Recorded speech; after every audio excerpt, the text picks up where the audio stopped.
We also have Atishi Marlena now. Atishi के बारे में मैं ये बताऊं कि एक विधायक होने के अलावा एक बड़े लंबे समय तक और अभी भी आपका हेल्थ सेक्टर से बड़ा जुड़ाव रहा है। आप फॉर्मर एडवाइज़र थी दिल्ली की उप मुख्यमंत्री की मनीष सिसोदिया। आतिशी मारलेना अब हमारे साथ जुड़ गई हैं।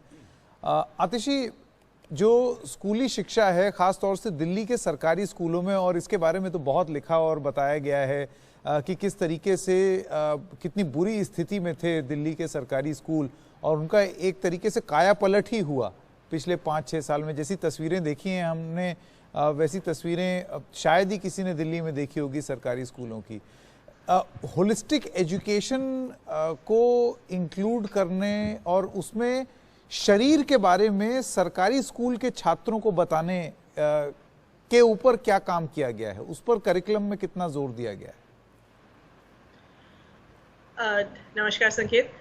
सबसे पहले तो ये कहना चाहूँगी, आपको बधाई देना चाहूँगी इस शो के आयोजन के लिए। आई थिंक बिकॉज ये कई बार एक ऐसा मुद्दा है जो बहुत ही एक ज़रूरी मुद्दा है, लेकिन इस पर कोई चर्चा नहीं होती है, और ये ऐसा एक टैबू मुद्दा हो जाता है। और इसके टैबू होने की वजह से सेक्स एजुकेशन पे, एडोलेसेंस एजुकेशन पे बात ना होने की वजह से यही एक कारण है कि जो एक विकृत मानसिकता हम देखते हैं, जो हम महिलाओं के खिलाफ जो अपराध हो रहे हैं, अभी तो खासकर पॉलिटिकली बहुत ही एक बड़ा इशू बना हुआ है हाथरस में जो रेप का इंसिडेंट हुआ है, कहीं ना कहीं उसकी जड़ यहीं पे एडोलेसेंट एजुकेशन में, सेक्स एजुकेशन में बच्चों को, स्टूडेंट्स को सही समय पे इन मुद्दों से अवगत कराने में, चाहे वो लड़के हों चाहे वो लड़कियां हों, उसका रूट कॉज एक्चुअली यहीं पर है। क्योंकि हमने इन मुद्दों को टैबू बनाया हुआ है और क्योंकि हम इन मुद्दों पे बात नहीं करते हैं, तो तभी ये इतने मिसकंसेप्शंस इसके बारे में, तभी ऐसी विकृतियां, तभी ऐसी पर्वर्सिटीज बहुत सारे हमारे लड़कों में और लड़कियों में, दोनों में इन मुद्दों को लेके बन जाती है।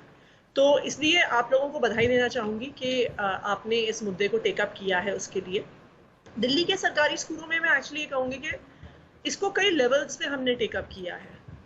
एक सबसे पहली और एक सबसे ज़रूरी चीज़ जो इसके साथ जुड़ी हुई है, जो बच्चों की एक्चुअली हेल्थ, सेफ्टी, हाइजीन वगैरह से जो जुड़ी हुई थी, जब हमने स्कूलों में काम करना शुरू किया, और मैं तो खुद वैसे एक एजुकेशन के बैकग्राउंड से आती थी, लेकिन हमारा सबसे पहला टारगेट ये था कि बच्चों के लिए पानी की व्यवस्था और टॉयलेट साफ होना ज़रूरी है।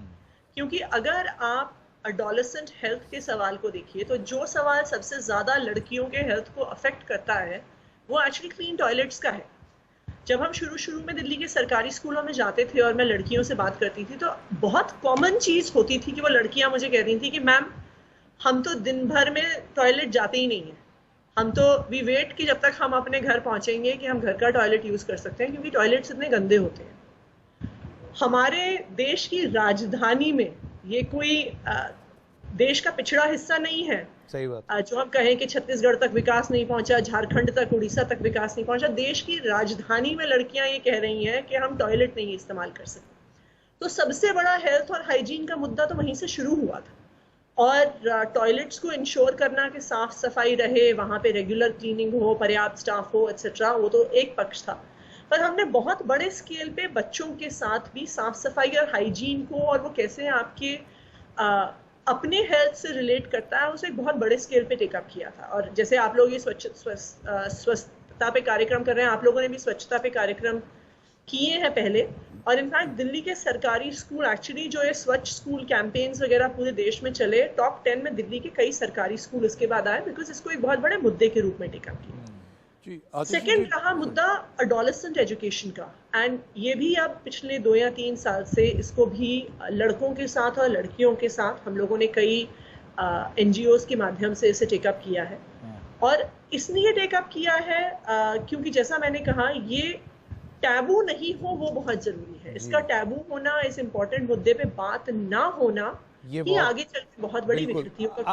आतिशी, बच्चन साहब आपसे एक सवाल पूछना चाहते हैं। आतिशी जी, हाउ कैन वी हेल्प जितने भी बच्चे बड़े हो रहे हैं टू बी मोर इंक्लूसिव, थोड़ा सा आदर सम्मान हो एक दूसरे के बीच, और tolerant towards one another, and the kind of diversity that is around? Actually बहुत इंटरेस्टिंग बात है।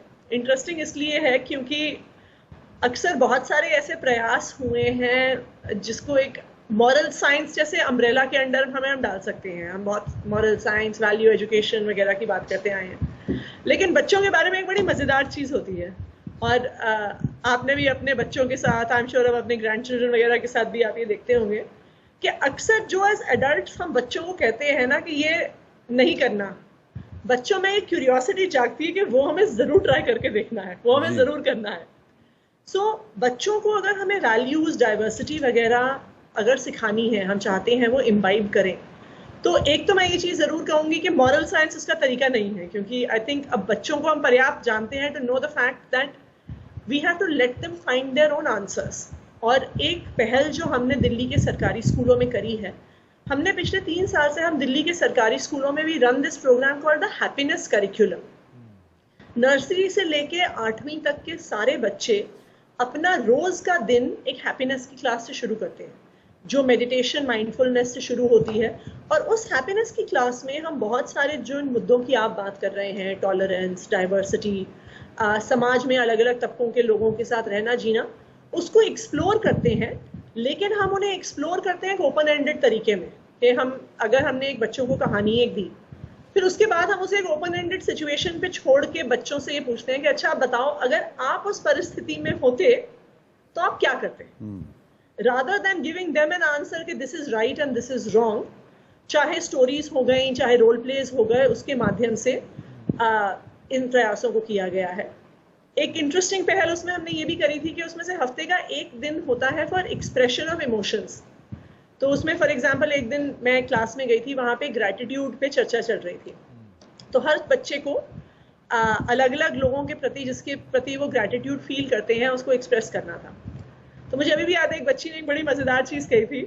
शी सेज मेरा ग्रैटिट्यूड है स्टेशनरी की दुकान वाले अंकल के लिए कि मैं अक्सर जब स्कूल आ रही होती हूँ, मेरे पास पेन पेंसिल नहीं होता, तो मैं उनकी दुकान से लेती हुई आती हूँ। But I think that while ये बात छोटी सी है, लेकिन ये दिखाती है कि अगर हम बच्चों को थोड़ा पुश करें सोचने के लिए, तो वो खुद ये देख पाते हैं कि उनकी जिंदगी में सबकी भूमिका है। चाहे जो उनके इलाके में सफाई कर रहा है उसकी भूमिका है, चाहे जिसकी दुकान है उसकी भूमिका है, चाहे जो सब्जी बेचने आ रहा है उसकी भूमिका है। और जब बच्चे ये संबंध देख पाते हैं ना, तभी ये धारणा कि वो हिंदू है, वो मुसलमान है, वो ब्राह्मण है, वो दलित है, वो हमारे जैसा है, वो हमसे अलग है, ये टूटती है और एक रिलेशनशिप की मानसिकता बनती है। एंड ये हमने होते हुए देखा है। आप दोनों लोगों को भी मैं इनवाइट करना चाहूंगी कि जब कोरोना के पैंडेमिक के बाद स्कूल्स खुलते हैं, तो आप लोग ज़रूर किसी दिन आइएगा और हमारी इस हैप्पीनेस क्लास को देखिएगा कि उसमें बहुत इंटरेस्टिंग चीज़ें निकल के आ रही हैं। और ऐसी मैंने ये न्यूज़पेपर में पढ़ा था इनफैक्ट कि किसी न्यूज़पेपर ने हमारी हैप्पीनेस क्लास को कवर किया।